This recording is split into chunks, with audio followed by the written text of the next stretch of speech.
Miniature Market has thousands of board games at discounted prices. Click the direct link below to see all of those discounted games.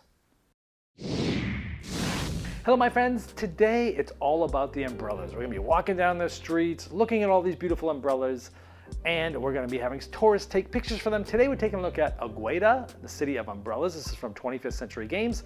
Let me show you how it's played. I'll see you on the other side.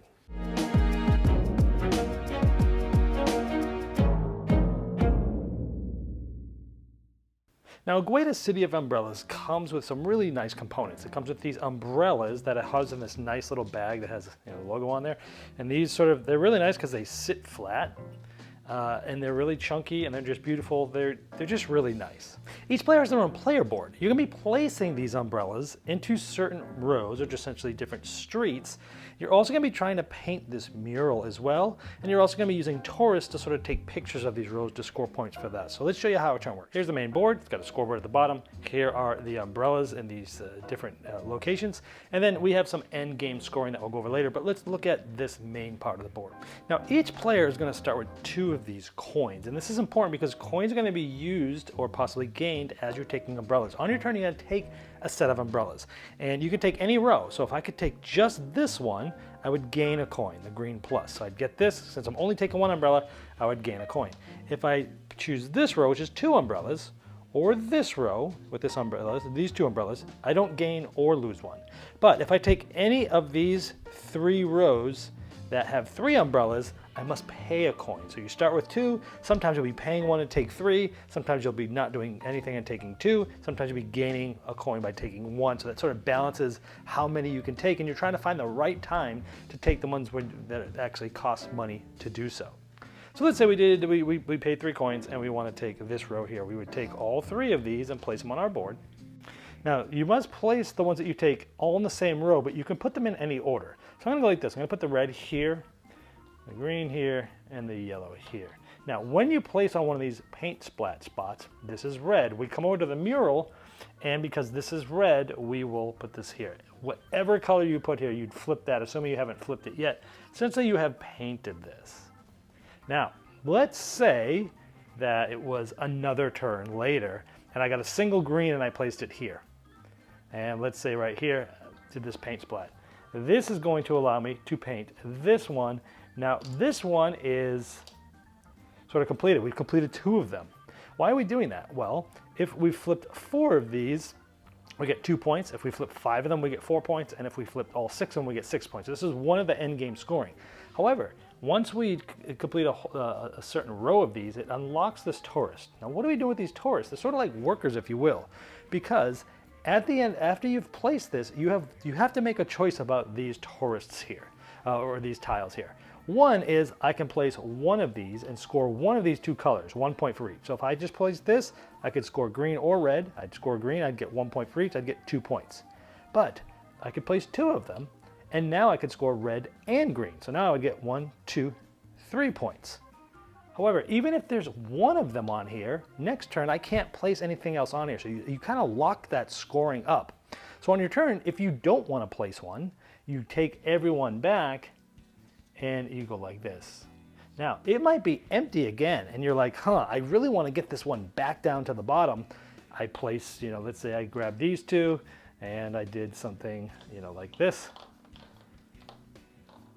here. And I'm like, well, I don't want to score it. Don't really want to score on this. I pull anyone back if there is one, and this. So every turn after you place, you have to do something with these. Place 1 on an empty one, place 2 on an empty one, or take everyone off if there is anybody, and then move them around. So you're trying to sort of time this. It's like a puzzle on its own that you're trying to do there. So it probably wouldn't happen this way, but even if I place this like this, you've got a tough choice. Do I spend a turn to go like this and get 2 points, and then spend next turn, pushing this down, and then allow me to get a bunch more? So it's a lot of do you want a lot of little points, or do you want to try to keep going around and around, not scoring a whole lot of points each turn, but then scoring large points every 4 turns, if you will? It's an interesting little puzzle in the game.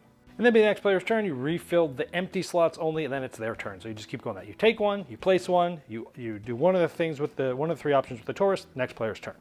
This will continue until 1 player has all the spots filled on their board. they'll get this bicycle, then every other player gets one more turn, and then the game ends. Now, one of the things you're going to do is score these. I'm going to bring some of these towards the board so it's a little easier to see. Now, let's say this is how the game ended. I have one missing, so I'd get -1 point because I didn't finish it.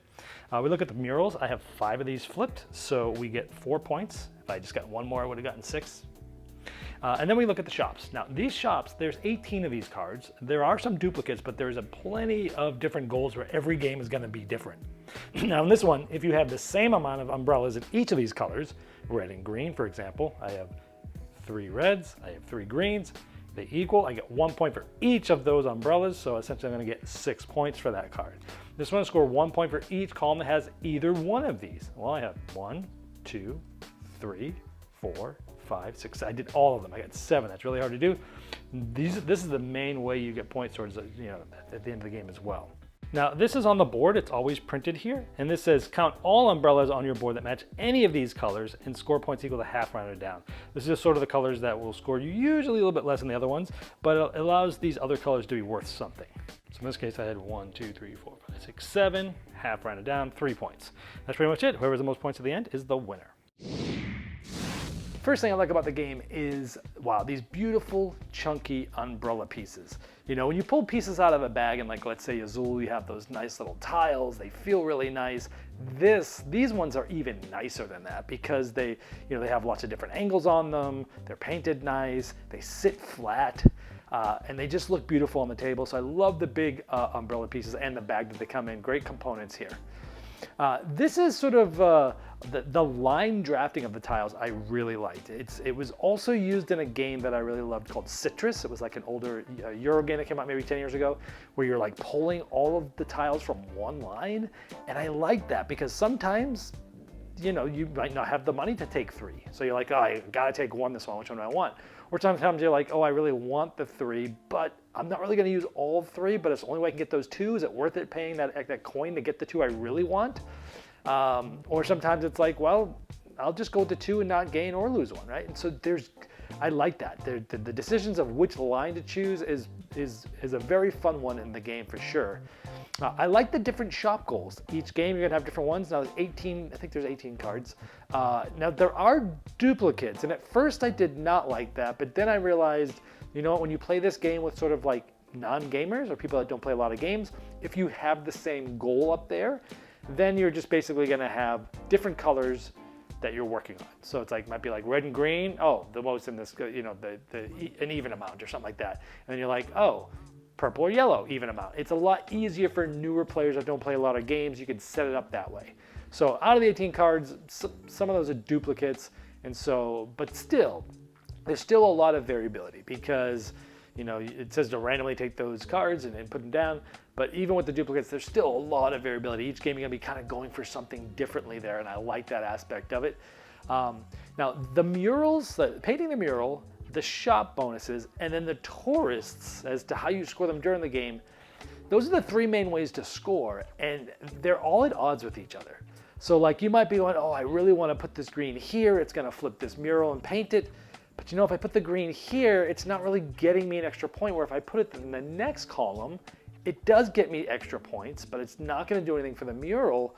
And then you're constantly doing this thing, and then it's like, well, this green doesn't, if I put it in the row below this, I could score it this round. Otherwise, if I put it in this round, then I got to wait 3 rounds to score the tourist. You're doing this is like the crux of the game. Like the depth of the game is all in, oh gosh, there's these 3 main ways to score, and they usually are at odds with each other. It's great when you can set yourself up where you're like, oh, well, I'll just move this tile down, and then next turn, if I get a green, I can place it here. I'm gonna be able to score both tourists, and I'm gonna be able to score the mural, stuff like that. So it's like you're trying to see if you can get those things to line up. It won't often happen that you're lining up all 3 goals with one placement, but you're trying to do as much of that as you can. And for me, that is the game. It's like, yeah, the drafting is great because you're trying to get the right tiles, but then you're trying to figure out how to do them and the timing of each, which brings me to the next thing, which is the timing of the tourist. The scoring of that is a puzzle in its own. And I've got to admit, the first time I played this game, I hated that. I'm like, what? This is just so silly. I'm supposed to place this thing here and then either score this or place it in the row next to it, below it, so that maybe I can score it next round when I add more things there. And I'm just like, this just seems like, sure, I guess, but I did not find it interesting. But the more and more I played the game, the more and more I did sort of enjoy that, where there's multiple strategies there. You can kind of nickel and dime that and really focus on, like I said, they're at odds with you. Really focus on the scoring cards, the shop cards, and maybe just get onesie twosies here and there and score a bunch and score all 3 rows, and then finally take the guys off and move them, and then score them again. You'll be scoring more times throughout the game, but you'll be getting less points. Or sometimes, the last time I played, I tried something different, which was I wanted to fill up one row all the way with all just those 2 colors. And I was able to score it once for 6, but I couldn't quite get the tile to come back, because to get it to come back, it's 1, 2, 3 more turns, and then your 4th turn is the one where you can sort of score it again, because 1 turn is taking them off, 2, 3, and then 4. So yeah, it takes 4 turns to score that row again. There's only like 11-ish turns in the game usually about, so like it didn't quite work out the way I wanted to. But interestingly enough, myself and the other player of that game actually went into final scoring tied. He did it completely different. He was scoring onesie twosies almost every turn. I scored like 1 huge one and then maybe 1 little one towards the end, and we ended up being the same. So it's interesting that you can really take what the game is giving you with the drafting and the rules cards and stuff, and try to just, every game your strategy is going to sort of change with that. So I did not like that at the beginning. I thought it was fiddly. I thought it was weird. But I ended up actually enjoying it once I got more and more used to the game. The game has a sort of a similar feeling to Azul without the meanness. So Azul's a very popular sort of drafting game. You build your own board. This is the same style of game as that. But a lot of people don't like Azul because it is extremely mean. You can totally hose someone on purpose and make them take a ton of negative points, and it doesn't feel good for that person. This has the aspect of drafting tiles and trying to line them up in your board similar to Azul, but it's not mean like Azul. So if you like the aspect of Azul but you did not like the meanness, this might be a great sidestep for you in that regard, because the component quality is great as all. On the negative side of things, things that maybe weren't as good is the mural itself. It is at odds, and it is something you're going to think about. But I felt like the mural was maybe a little too easy to do, and maybe I just, in all of my handful of plays here, maybe I just happened to have sort of lucked into being able to get the right umbrellas at the right time. But I always felt like it was too easy. But then again, that might just be like, well, maybe I focused too much on that, right? If I'm focusing on the murals and I'm getting 6 points, or even just the last one, I'm going from 4 to 6 points, I'm only gaining 2 points. But if I make sure I do that, there's something else I'm not getting, right? A lot of times. And sometimes if you put something there, you're going to get a point for whatever you do there for the shop card, maybe, right? So is 2 points better than 1? Usually. I don't know. I felt like the mural was a little too easy, but again, maybe I was putting too much weight on it, and I should have been focusing on other things. It's just a gut reaction that I have. No actual analysis as to what that is. Just how it felt. You can't really plan your turn until it's your turn, because even if the player next to you, you can look at the board, and regardless of what they take, it's going to change your decisions. Even if they take one of the single ones, well, that now takes it from there, and then some of the other avenues as well, coming from the other direction and stuff. So you really, there's downtime there, because you have to kind of rethink your turn when it's not until they refresh and it's your turn. So I feel like this game is better with less players because of that. It plays up to 5. 2 or 3 players is best with this, because there's less downtime of people trying to figure out their turn once it's refreshed. And the last thing is, I mentioned Azul. Again, I think this is similar to Azul. I happen to really love Azul, and there's multiple versions of them that I love. And if I'm going to play this style of game, I love that game so much that I'm not sure I would always, choose this one over one of those. But it does have its place, because again, you can set it up pretty easily. The same gold cards for new players. It's not mean. I don't know, so maybe this is a good one that you could introduce people that you don't want to the possibilities of getting hammered in Azul, which is a bad feeling, especially for a new player. And you want something a little nicer that has that sort of thing, and then maybe if they like this, maybe you go, okay, let's play something else that has a little bit more teeth to it. But some people like nicer games. I like the meaner styles like that, like Azul. But for me, it's a good game. If you thought Azul was too mean, this might be the right game for you. If you love the meanness of Azul, this one might feel a little light for you. But there actually is a little bit more going on, I'd say, than Azul actually. But it doesn't feel that way.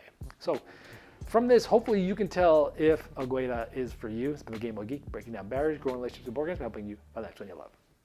Game Toppers upgrades every game you play, and they'll be launching the 4.5 Kickstarter this July, which will introduce the new Galactic Minecraft Game Topper, as well as new miniature game terrain packs, leg kit options, dining covers, accessories, and amazing package deals.